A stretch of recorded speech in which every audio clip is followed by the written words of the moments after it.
My story, I guess, has chapters. And I went to a small private college for my first year, and I was sexually assaulted at a fraternity party, and very much in denial that it had happened. And it was the last couple of months of my year, my freshman year, and I went home for the summer and told my parents I didn't want to go back to school.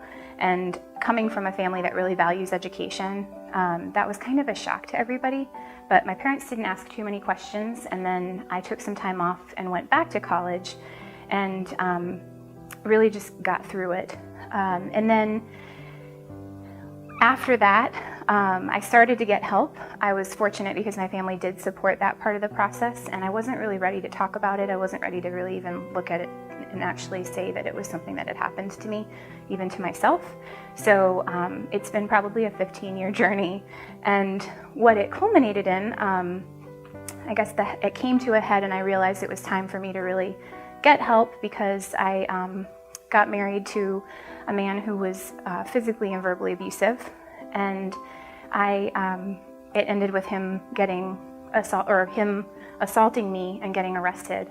And my neighbor saw it and called the police. And after that experience, unfortunately, I actually stayed for a couple more years. And when the marriage finally ended, I realized it was time for me to actually start talking about all of this, and I realized how interrelated it was.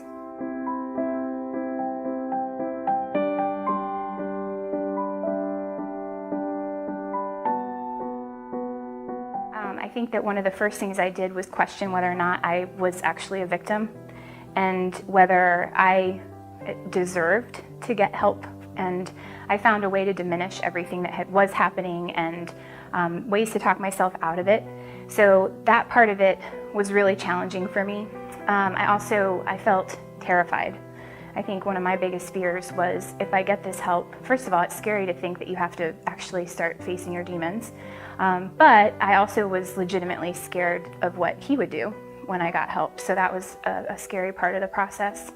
And then I think probably a little bit sad to realize that this was my life story, and that there really wasn't much I could do to go back and change that, but that I was in control of what it would look like moving forward. I think a lot of my journey had to do with finding the right counselor, and I ended up finding the right counselor through Our Voice. As I started to rediscover my worth, being able to tell myself, like, wow, this is not something that you need to stay in. One of the things that I lost in the process of my sexual assault or the experience of my sexual assault and the trauma of that was my self-worth. I definitely hated everything about my body. That was a huge and still continues to be a part of my journey. But it doesn't define me, and I'm capable of changing what my future can look like.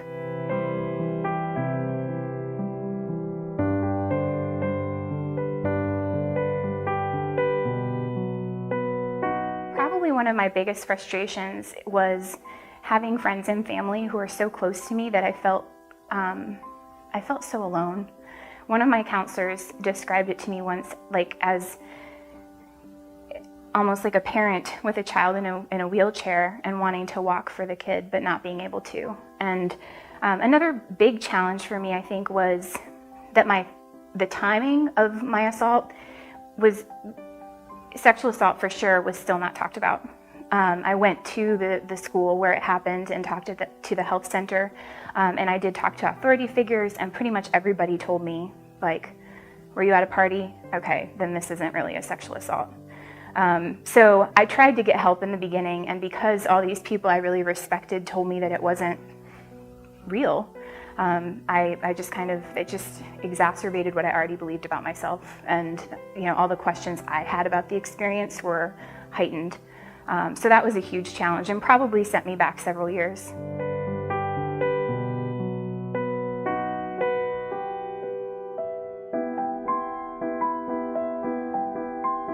To live in a community that is responding to sexual and domestic violence and child abuse and elder abuse in a way that is supportive and that makes the experience as convenient as possible for the survivor, regardless of where one is in his or her journey, whether it's the beginning of the crisis or it's been years. Having that community support would have just sort of released that stigma of shame, of feeling so much shame and embarrassment about the experience and feeling terrified to walk through the doors of a building and know that it's just step one and that there's this long journey that comes afterwards. And for a lot of people, in my case, it didn't involve going to court, but I know that that extends it even more and makes it even more traumatizing. So I really think that that what the Family Justice Center will bring to this community is even more support and starting to release that stigma of shame.